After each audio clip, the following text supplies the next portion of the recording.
ఈరోజు మీడియా మిత్రుల ద్వారా ఉత్తరాంధ్ర ప్రాంత వాసులకి అందరికీ కూడా ఈరోజు కొన్ని వాస్తవాలు తెలియజేయాల్సిన అవసరం ఉంది. ముఖ్యంగా గత కొంతకాలంగా చంద్రబాబు నాయుడు గారు కానీ ఆయన తనయుడు లోకేష్ కానీ లేకపోతే కూటమికి సంబంధించిన నాయకులు కానీ ఈ ఉత్తరాంధ్ర గురించి ఉత్తరాంధ్ర ప్రాంత అభివృద్ధి గురించి ముఖ్యంగా విశాఖపట్నం గురించి విశాఖపట్నంలో అభివృద్ధి సంబంధించి పుంకానుగా అబద్ధాలతో అసత్యాలతో ఈ ప్రాంత అభివృద్ధి విషయంలో ఏ విధంగా మోసం చేసే ప్రయత్నం చేస్తూ ఉన్నారు. ముఖ్యంగా ప్రధానంగా ఒక 2 రోజుల క్రితం భోగాపురం ఇంటర్నేషనల్ ఎయిర్పోర్ట్లో మొట్టమొదటి ఫ్లైట్ ల్యాండ్ అవటం, ట్రయల్ రన్ చేయటం జరిగింది. దాన్ని పురస్కరించుకొని కూటమి నాయకులు కానీ లేకపోతే కేంద్ర మంత్రి రామ్మోహన్ నాయుడు గారు కానీ ఇదంతా మేము సాధించిన ఘనతే,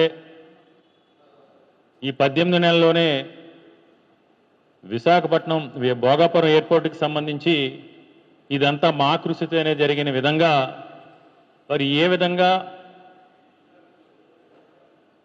క్రెడిట్ చోరీ చేస్తున్నారో మనందరం కూడా చూసాం. మనం ఇక్కడ గమనించాల్సింది భోగాపురం ఎయిర్పోర్ట్కి సంబంధించి వాళ్ళు చెప్తుంది చంద్రబాబు నాయుడు గారు శంకుస్థాపన చేశారని.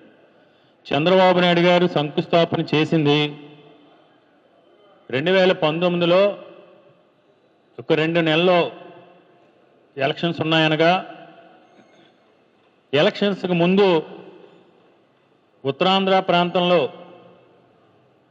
అప్పుడు చంద్రబాబు నాయుడు పర్యటించినప్పుడు ఉత్తరాంధ్ర ప్రాంతానికి చంద్రబాబు నాయుడు గారు తీరని అన్యాయం చేశారు. ఈ ప్రాంత అభివృద్ధి పైన ఈ ప్రాంతం పైన వివక్ష చూపించి అమరావతి మీద ప్రేమతో ఈ ప్రాంతంపై సెవతి పేపర్ ఉంచి ఈ ప్రాంతానికి తీరని అన్యాయం చేశారు. తెలుగుదేశం పార్టీకి ఉత్తరాంధ్ర ప్రాంతంలో డిపాజిట్లు కూడా రావని గ్రహించిన తర్వాత ఆయనకు అలవాటైన తెలుగుదేశం పార్టీకి చంద్రబాబు నాయుడు గారికి అలవాటైన మాయో మర్మో చేసి అబద్ధాలతోనూ అసత్యాలతోనూ ప్రజల్ని ఏ విధంగా చేయాలో ఆయనకి వెన్నతో పెట్టిన విద్య. అందులో భాగంగా అడావుడిగా భోగాపురం ఇంటర్నేషనల్ ఎయిర్పోర్ట్కి సంబంధించి ఆ రోజు శంకుస్థాపన కార్యక్రమాన్ని ఒక క్రతువు కింద చేపట్టడం జరిగింది. ఈరోజు వాస్తవం ఏంటంటే ఆ రోజు చంద్రబాబు నాయుడు గారు ఎయిర్పోర్ట్ శంకుస్థాపన చేసే నాటికి కేవలం 377 ఎకరాలు మాత్రమే ఎయిర్పోర్టుకు సంబంధించి భూసేకరణ జరగడం జరిగింది. 377 ఎకరాలతో ఒక ఇంటర్నేషనల్ ఎయిర్పోర్ట్, ఒక గ్రీన్ఫీల్డ్ ఎయిర్పోర్ట్ నిర్మాణం సాధ్యమేనా అంటే ఆయన కేవలం ప్రజల్ని తప్పుదేవ పట్టించడం కోసం చేసిన కార్యక్రమం మాత్రమే. కానీ మా ప్రభుత్వం వైఎస్ఆర్ కాంగ్రెస్ పార్టీ ప్రభుత్వం అధికారంలోకి వచ్చిన తర్వాత ఆనాడు ముఖ్యమంత్రిగా జగన్మోహన్ రెడ్డి గారు ఉత్తరాంధ్ర ప్రాంతంలో అన్ని రకాల వనరులు ఉన్నాయి. ఉమ్మడి ఆంధ్రప్రదేశ్ రాష్ట్రాన్ని ఆర్థికంగా అన్ని రంగాల్లోని కూడా పరిపుష్టత సాధించగల శక్తి సామర్థ్యాలు అన్ని వనరులు కూడా ఉత్తరాంధ్ర ప్రాంతంలో ఉన్నాయి. ఉత్తరాంధ్ర ప్రాంతాన్ని అభివృద్ధి చేస్తే, ఈ ప్రాంతంలో పెట్టుబడులు తీసుకొచ్చి ఈ ప్రాంతాన్ని అభివృద్ధి చేస్తే యావత్ ఆంధ్రప్రదేశ్ రాష్ట్రానికే గ్రోత్ ఇంజిన్లా ఆర్థిక పరిపుష్టత తీసుకురాగల శక్తి సామర్థ్యాలన్నీ కూడా ఉత్తరాంధ్ర ప్రాంతానికి ఉన్నాయని జగన్మోహన్ రెడ్డి గారు గ్రహించి ఆయన ఆ రోజు వెంటనే 2020 ఏప్రిల్లో ఎయిర్పోర్ట్ నిర్మాణానికి సంబంధించి ఒప్పందం చేసుకుని గత ప్రభుత్వంలో 2014 నుంచి 2019 వరకు అధికారంలో ఉన్న తెలుగుదేశం ప్రభుత్వ హయాంలో ఎన్నో రకాల సమస్యలను సృష్టిస్తే ల్యాండ్ ఎక్విజిషన్ సంబంధించి వాటన్నిటిని కూడా స్వయంగా జగన్మోహన్ రెడ్డి గారు ఆయనే రివ్యూ చేసి ఆ భూ సమస్యలన్నింటినీ కూడా పరిష్కరించేందుకు జగన్మోహన్ రెడ్డి గారు ఏ విధంగా కృషి చేశారో మనందరికీ కూడా తెలిసిందే. ఏప్రిల్ 2020 నిర్మాణ ఒప్పందం చేసుకుని 2021 మేన భూమి స్వాధీనానికి సంబంధించి పనులు ప్రారంభించడం జరిగింది. అందులో చాలా వరకు కూడా అందరికీ కూడా తెలిసిన విషయం, ఎయిర్పోర్ట్ ల్యాండ్ ఎక్విజిషన్ గురించి ఎన్ని రకాల కోర్టు కేసులు ఉన్నాయో.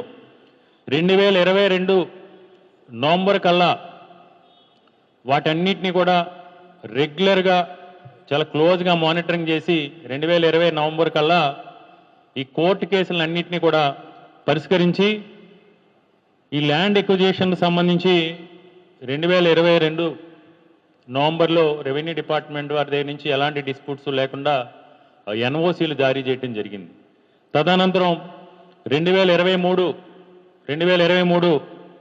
జనవరికి పూర్తిగా భూసేకరణ అంతా కూడా పూర్తి చేసి ఎలాంటి తగులు లేకుండా ఎయిర్పోర్టు నిర్మాణానికి సంబంధించి ఏదైతే సుమారు 2700 ఎకరాలు ఉందో దానికి సంబంధించి ఎలాంటి తగులు లేకుండా పూర్తి చేసి 2023 మే 3వ తారీఖున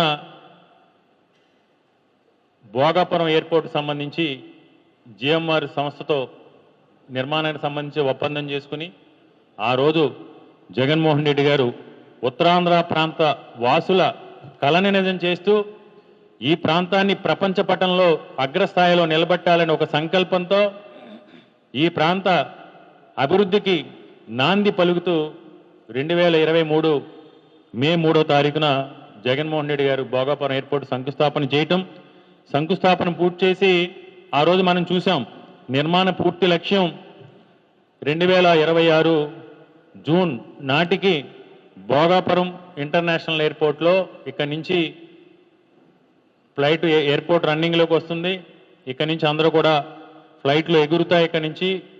ఇక్కడి నుంచే ప్రయాణం సాగించవచ్చు. ఆ రోజే ఒక టైం ఫ్రేమ్ను కూడా ఆ జిఎంఆర్ సంస్థతో మాట్లాడి, ఎందుకంటే ఆ రోజు మనం చూసాం, ఆ రోజు ప్రసంగాల్లో కూడా జగన్మోహన్ రెడ్డి గారు ఏ విధంగా ఈ ప్రాంతాన్ని అభివృద్ధి చేయాలనే ప్రేమ, ఈ ప్రాంతంలోని వనరులను సద్వినియోగం చేసుకుని ఈ ప్రాంతాన్ని అన్ని రంగాల్లో ముందుకు తీసుకెళ్లడం ద్వారా ఒకవైపు ఆర్థిక పరిపుష్టిని తీసుకురావడమే కాకుండా ఈ ప్రాంతంలో ఉన్న నిరుద్యోగ యువతీ యువకులకు పెద్ద ఎత్తున ఉపాధి కల్పించవచ్చు.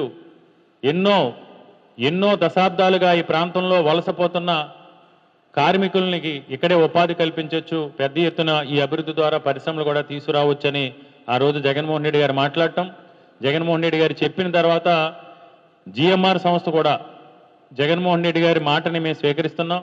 తప్పకుండా మేము ఈ ప్రాంత వాసులం, ఈ ప్రాంతంలోనే మేము పుట్టి పెరిగాం కాబట్టి దీన్ని జగన్మోహన్ రెడ్డి గారు చెప్పినట్టు ఇంకా జగన్మోహన్ రెడ్డి గారు ఏదైతే టైం ఫ్రేమ్ ఇచ్చారో 2026 జూన్ నాటికి ఎట్టి పరిస్థితుల్లోనూ కూడా ఈ ఎయిర్పోర్ట్ను పూర్తిగా నిర్మాణం చేసి ఈ ప్రాంత ప్రజలకు అంకితం చేస్తామని చెప్పడం జరిగింది.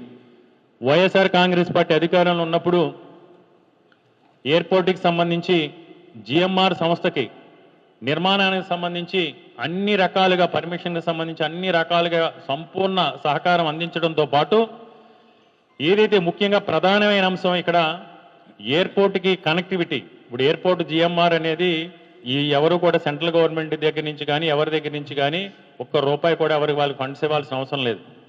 అది పూర్తిగా ప్రైవేట్ ఎయిర్పోర్ట్. నిధులకు సంబంధించి అవన్నీ కూడా వాళ్ళే సమకూర్చుకుంటారు.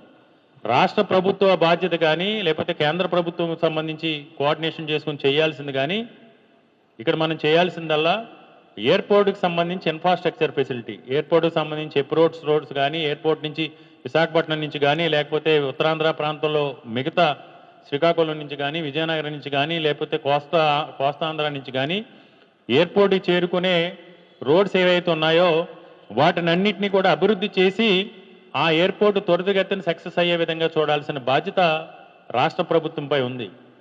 ఆ రోజు వెంటనే ప్యారలల్గా ఏ రోజైతే 2021లో భూమి స్వాధీన పనులు ప్రారంభమయ్యానో దానికి రాష్ట్ర ప్రభుత్వం నుంచి కూడా ఆనాటి ముఖ్యమంత్రి జగన్మోహన్ రెడ్డి గారు చొరవ తీసుకుని విఎంఆర్డీఏ మాస్టర్ ప్లాన్కి ఒక అద్భుతమైన మాస్టర్ ప్లాన్ రూపొందించి వైజాగ్ పోర్ట్ నుంచి భోగాపురం ఎయిర్పోర్ట్ వరకు కూడా 70 మీటర్స్ రోడ్డుకి సంబంధించి మాస్టర్ ప్లాన్ రూపొందించడం జరిగింది.